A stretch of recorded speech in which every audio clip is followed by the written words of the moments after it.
The hand we're going to show you today features Phil Hellmuth against who he thinks is an amateur. The problem for Phil is this kid, Max Martinez, is no amateur. The reason why Phil thinks he's an amateur is because it's from the PokerStars The Big Game, where a player called the Loose Cannon is invited to play each week. They actually win their way in. They're given $100,000 of PokerStars money, and any dollar they win past the $100,000 they get to keep at the end of the 150 hands that they play.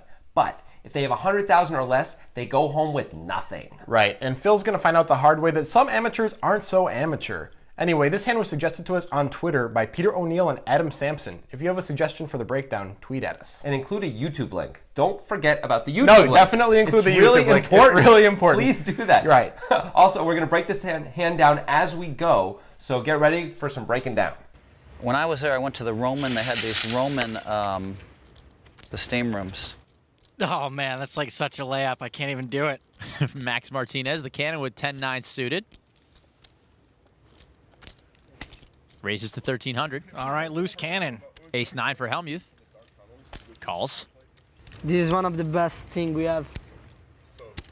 Did you like it? Minieri calls 1,300 with pocket sixes. Elke out. Lock gone. Bill Perkins, 6-3 offsuit. Why not? We'll be saying that a lot this week. Italy was the first place I went where I bought pizza by the kilogram. They weighed it, and they said, oh, you have 180, whatever. Flop 8-4-7, couple of diamonds. Perkins checks his gut shot. That's a lock check. This is the Phil lock check. No, notice the He's two-handed check. Sometimes he likes this. I like that little. Looks like everyone's learning to play chopsticks. You go get a ham sandwich. Martinez checking his up and down straight draw. Hellmuth with nothing but ace high. 42. Oh, Joe, he's got every backdoor draw imaginable. That's true. He does have some backdoor draws. Bets 4,200. Minieri quickly out. Perkins still with a gut shot. Businessman's done. Max has 2 overs and he's open-ended, even though we know his 9's no good. And Martinez makes the call. Standard call. Heads up to the turn. 10 of hearts. Max makes a pair. Phil is also up and down now. Top pair for the loose cannon. Martinez checks. Phil's gearing up for a bet. 12,800. You heard the man. 12,800 is the bet now. It's over 3/4 of the pot. I'll take this one now. You fold. I win. I know. He can probably understand complete sentences. Well, this definitely isn't a fold.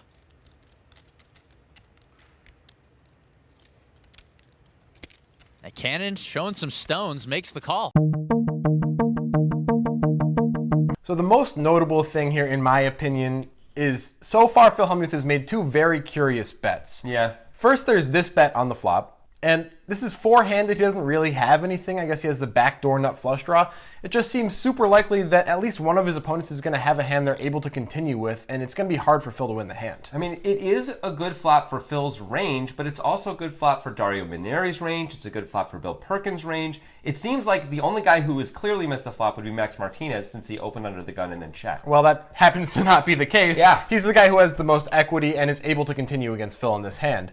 So we get to the turn, and this bet is really based on how Phil perceives Max. I don't think Phil's ever going to be bet this if you say, put Sam Trickett where Max is, right? Put a really good pro there. Phil just picked up an open-ended draw. He's not going to bet such a huge bet on the turn trying to get them to fold. Yeah, because partially, the 10 seems to be good for someone who would be check calling. It's good for their range. Either they've already got a pair, and the 10 shouldn't scare them that much. The 10 improves them, either makes them a pair, gives them a straight draw, or more likely makes a straight for them. Or finally, they have diamonds and it doesn't help at all. Right.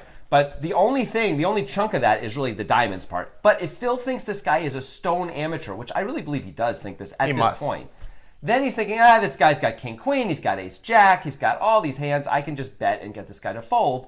And that part is not crazy, I think. No, it's not. The problem is that Phil's already representing a pretty narrow range. Now, Phil thinks that doesn't matter because he thinks Max is an amateur. Right. As evidenced by the way he kind of condescends Max with this little speech. I'll take this one now. You fold. I win. I mean, I don't know if he's really being as condescending as you're making Well, it maybe sound. not. Max is Italian. He struggles to speak English. Sure. I think Phil's just trying to, make sure Max gets Yeah, what well, he's he's saying. talking to him like he's a dog. Okay. Yeah. Wow, you said that. I Yeah. did not say that. Phil, only him. Go Yeah, of after course. him. Go ahead, bring it on. 2 poker guys. Add 2 poker guys. Anyway, what Phil's doing is trying to exploit the amateur's fear of the money because Obviously, Max has $100,000 in front of him, which he's not used to, and this is going to be a big chunk of that by the time the river bet comes around. Phil's also representing a made hand here, right? He looks like he's betting to say, don't draw on me. I'm basically charging you too much for you to be able to draw to your diamonds or whatever it may be. But that isn't what Phil's really doing. Phil just picks up some equity and decides to fire again.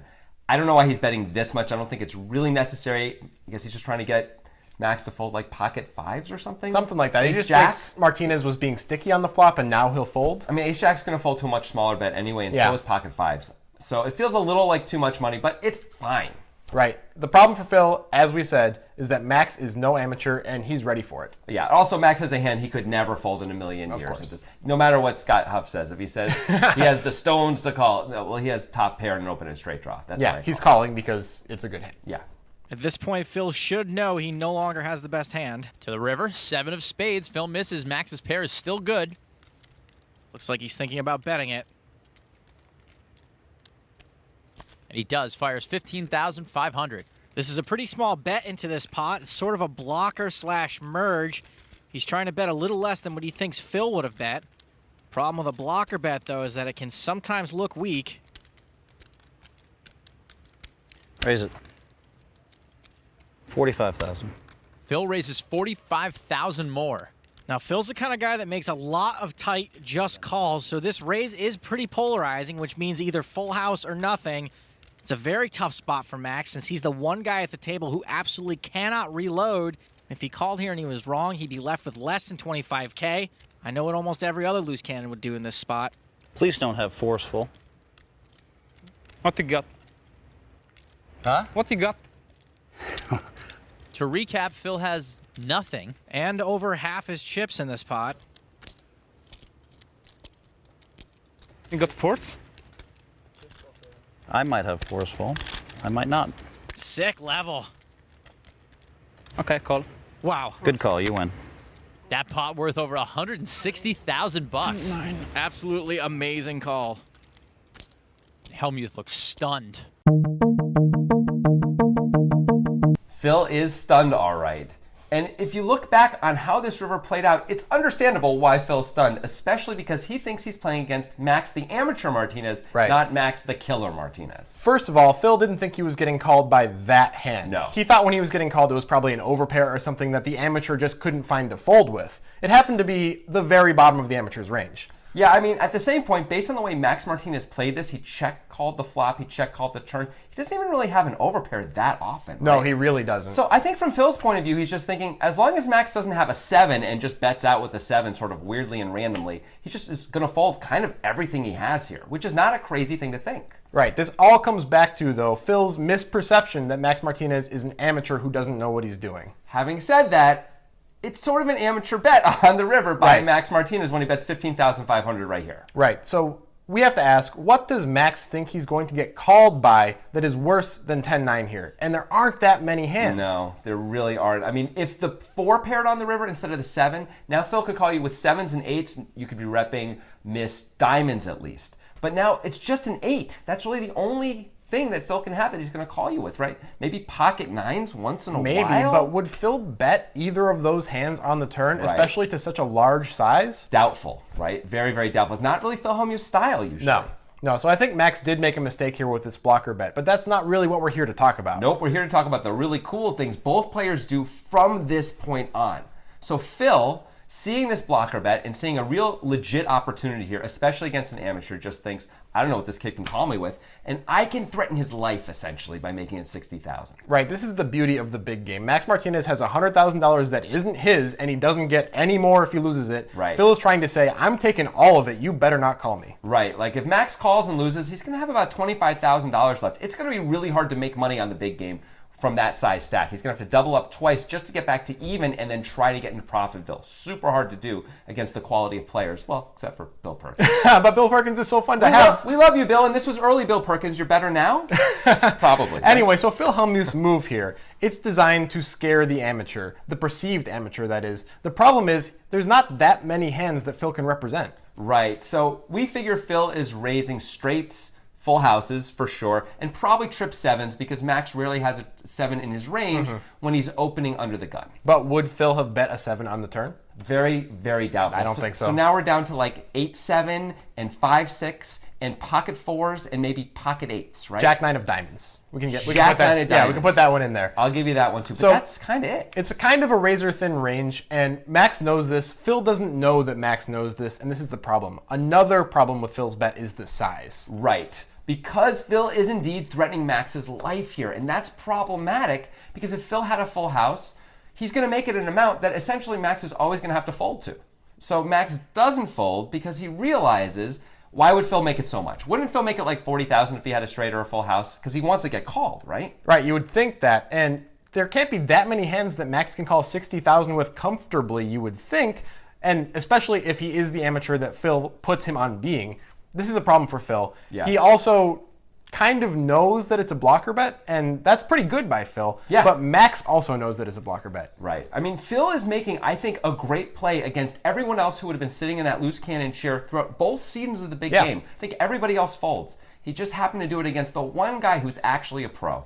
Right, and Max, even after the hand, says it was a blocker bet, I had to call because I knew he would bluff. That said, if you look at his face right here, he was not thrilled at all with that raise, and it was clearly more than he was expecting it to be, if indeed he was even trying to induce a raise in the first Right, place. and the thing about Max that's cool is he also must pick up some verbal stuff from Phil. Because Phil starts talking after the raise, and he wouldn't do this if he knew Max was good enough to pick up on it, but Phil's doing the standard, I'm pro-bullying you type stuff. Right. Everything he says like this, Please don't have forceful. and even this. You got fourths? I might have forceful. I might not. Phil is trying to strengthen his range with the words he's using. And anyone who knows anything about this kind of stuff, which admittedly most amateurs don't, when someone's strengthening their range with their verbal stuff, their verbal words, if you will, that usually means they have a weaker hand and they want you to fold. Right. The really cool thing is how comfortably Max calls once he gets the information he needs. Right. Stick around because after this, we're going to look at comments from last week's video, and then we're going to show you the aftermath of this great hand, and Phil Lock does funny things, so does Perky. It's great. We love Bill Perkins. He's a lot of fun, especially when he's needling Phil Hellmuth. Yeah. Anyway, if you guys want to see another big game hand featuring Phil Hellmuth, check out Mount Hellmuth Erupts by clicking somewhere Right over there. in that area. Right there. Yeah, Every time. somewhere. It's Yeah. always right there. It might now. be. I don't know. Yeah, well, I they don't do. understand how Just this look works. at the screen. It's right there. Trust us. Yeah. It's a great hand, and it's one where Phil, again, goes up against the loose cannon. Again, has some issues. Again, has some Gonna say issues. that. He does, yeah. Also, check out our podcast and make sure you subscribe. Last week we had a hand featuring maybe the biggest maniac in poker today, Matt Kirk, where he went nuts with King High. Andrew Roble, in turn, went nuts with Queen High and managed to bluff Matt Kirk out of the hand, giving Matt Kirk about 140 billion to 1. It is probably the craziest hand we've ever done. Yeah, We've done something like 75 hands. It's in now the running to at break least, that. yeah, it's crazy. Amazing. We call it some players just want to watch the world burn, and let's hear what you guys had to say about it. So first of all, in Manuel K on YouTube, and a pretty great comment, I have to say. Probably my favorite comment of the week. Says, great content, keep it coming, saving Polar one clop at a time. Now this is a unique comment to make it onto the breakdown. The reason this comment made it is because it's a funny typo. Well, or is it? Maybe he means something Maybe, by one maybe clop he does at a, like a it clop, like where you do horses. save, we saved the Polar pretty well. Yeah, we saved. Well, we're saving Polar one clop at a time. Yeah. So like every clop we do it matters. You know. Yeah, I agree. Okay. Thanks, Emmanuel. All right. Eric Smith 14 also on YouTube says, every time I min bet, baby, little bitty bet, I have it. Way to say that comment really weird. Yeah, what do you want? Anyway, there is a reply to that comment that I would agree with that says, that seems exploitable. And yeah, that seems exploitable. It seems like you should probably not have it sometimes if you're going to only have it when you bet small. I mean, if you find people are folding when you bet really small against your particular opponents, then you should start betting big also. I guess if they never fold and it always works, hallelujah. Yeah, I guess if it works, you know? Yeah. Of course, if they never fold, then they probably never fold to big bets either. Yeah, maybe. Maybe make more. I don't know. All right. Finally, Gusty Bible on Reddit says, I don't know what Kirk expected would happen on the flop with that 35K bet. Roble's looking at 7-1 on a call. He's going to continue 100% of the time with at least a call, and he's probably shoving quite often as well. Maybe I'm missing something, but this is just a horrendous play from Kirk. He should have shipped this flop or check folded. Yeah, we did address this a little bit last week, or maybe a lot even, where we talked about how Kirk is representing essentially a razor-thin range by betting 35K on the flop. That's fine and good. He can represent aces pretty well there. The problem is he is such a bluffy player, he's going to be bluffing so often that Roble is just never going to fold. Agreed. The 35K bet is weird. The 50K bet is horrible on the turn. Yeah. Yeah, it's just a disaster. It's a check, fold, or move in, and probably a move in based on how you decide to play the hand. All right, so we're done for this week. If you like this video, click like. Go ahead and do that. Yeah, do it. And we'll see you next week. Oh my God, what is going on? What is going on? Tilt oh my juice. God. Get the tilt juice out for hammer. everyone. Have Thank a you. little sip. Drink it up. I can't make that call. So sick. No, I can't make that call. No, I can't make that call. No, he bet 15,000 with the 10. I block back, so you can raise and bluff. I can't do any of that. I don't value, I block. He's a machine. He's a beast. The beast from Italy. Woo! Handing out some tilt juice to the table. Now you know why Italy's so famous for its marbles. And just 6 hands in, our loose cannon is already up over 85,000 bucks. I'm steaming now. Oh, we got some me and you on I know. Now I know. I mean, it's so brutal because now I know he's going to lose all his money to one of you guys, and I might go broke in the meantime. He put in 70,000 with top pair. I haven't seen that in a cash game in 2 years. That was good though. He was right, but I haven't seen that in 2 years.